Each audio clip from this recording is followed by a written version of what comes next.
अनोखी शादी। कार्तिक और नायरा दोनों एक दूसरे से बहुत प्यार करते थे और दोनों शादी करना चाहते थे। लेकिन नायरा के घर वालों की कुछ ऐसी शर्तें होती हैं कि जिसे पूरा करते करते कार्तिक को उसकी नानी याद आ जाती है। क्या नायरा और कार्तिक की शादी हो पाएगी? चलिए देखते हैं।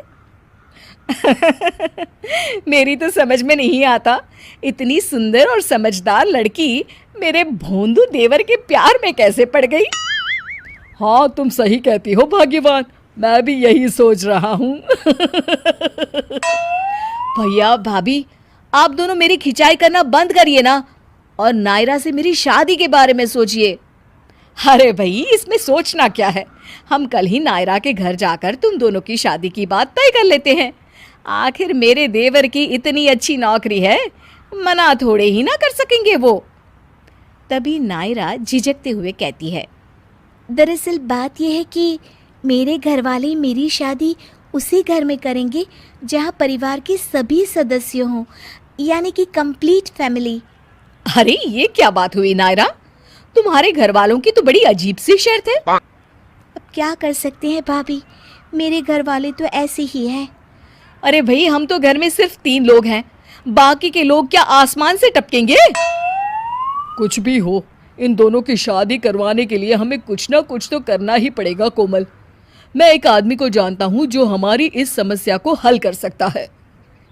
अगले दिन, अरे ये कहाँ ले आए भैया, ये तो छोटू हलवाई की दुकान है। अरे भाई, ये हमारी क्या मदद करेगा? अरे तुम्हें नहीं पता, छोटू हलवाई एक बहुत अच्छा कलाकार है। उसकी अपनी नाटक मंडली है, एक से बढ़कर एक कलाकार है इसके पास।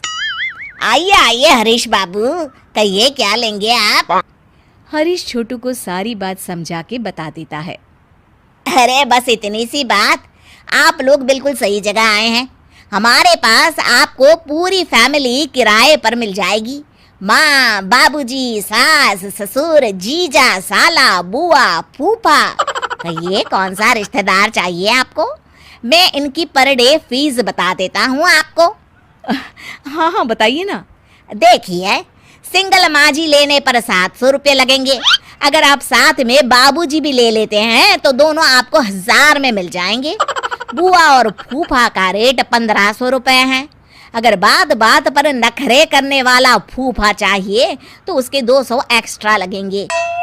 अच्छा, और जीजा का क्या दाम है? देखिए जी, जीजा के थोड़े पैसे ना ज्यादा लगेंगे, 2000 रुपये। अब हमें माँ, बाबूजी, एक जीजा और एक बुआ किराए पर चाहिए। और इतने सारे रिश्तेदार लेने पर कुछ डिस्काउंट तो मिलेगा ना? अरे हाँ हाँ, जरूर डिस्काउंट मिलेगा, घबराइए मत। इस तरह वे लोग नकली रिश्तेदारों का इंतजाम कर नायरा के घर वालों से मिलते हैं। अरे वाह कार्तिक, तुम्हारा परिवार तो काफी बड़ा है। जी हाँ, बड़ा भी और साथ ही महंगा भी। क्या मतलब? कुछ नहीं, कुछ नहीं। अच्छा, आप लोग चाय पीजिए, लीजिए फूफा जी। अरे ये क्या, सिर्फ चाय और बिस्कुट, समोसे और गुलाब जामुन कहाँ है?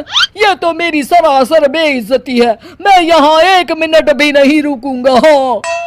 अरे ये क्या कर रहे हो बंसीलाल, इतनी ओवर एक्टिंग मत करो, कहीं इन लोगों को शक हो गया तो हमारा भांडा फूट जाएगा।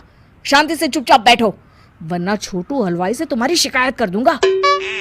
फिर थोड़ी देर के बाद कार्तिक और नायरा की सगाई कर दी जाती है। सब कुछ हंसी खुशी निपट जाता है। कुछ दिनों बाद नायरा के परिवार वाले कार्तिक के घर पहुंचते हैं। अरे आप सब अचानक यहाँ, आइए बैठिए। हम तो बैठेंगे ही, लेकिन आज आपका घर इतना सुनसान क्यों लग रहा है, बताएंगी? बाकी लोग कहीं नजर नहीं आ रहे, जरा बुलाइए तो। अभी तो यहाँ कोई नहीं है। क्या हुआ, आज कल्लू हलवाई ने उन्हें छुट्टी नहीं दी क्या? जी वो, अरे इस तरह हकलाने से कोई फायदा नहीं, हमें सब पता चल गया है। आपके सभी रिश्तेदार छोटू हलवाई के यहाँ नौटंकी में काम करते हैं। अरे मेरी बात तो सुनिए मामा जी। और अब सुनने सुनाने के लिए बचा ही क्या है? अरे आप खड़े खड़े क्या सोच रहे हैं जीजा जी? इन लोगों ने हमारे साथ धोखा किया है। देखिए, हमने ये सब इसलिए किया ताकि कार्तिक और नायरा की शादी हो सके। अरे जितनी चाहे सफाई दे दो, लेकिन अब कोई फायदा नहीं होगा। मेरे जीजा जी अभी ये सगाई तोड़ देंगे। क्यों जीजा जी? नहीं, मैं ऐसा नहीं करूँगा। ये आप क्या कह रहे हैं जीजा जी? सही कह रहा हूँ। मेरी बेटी नायरा को इससे अच्छा परिवार नहीं मिल सकता। और ये बातें तेरी समझ के बाहर है शंभू। अब चल यहाँ से। सारा दिन बेकार के कामों में लगा रहता है। कल से शादी की तैयारी और खरीदारी में लग जा। और खबरदार, अगर पैसों के हिसाब में हेर फेर की तो। हैं? जैसा आप कहे जीजा जी। चलिए।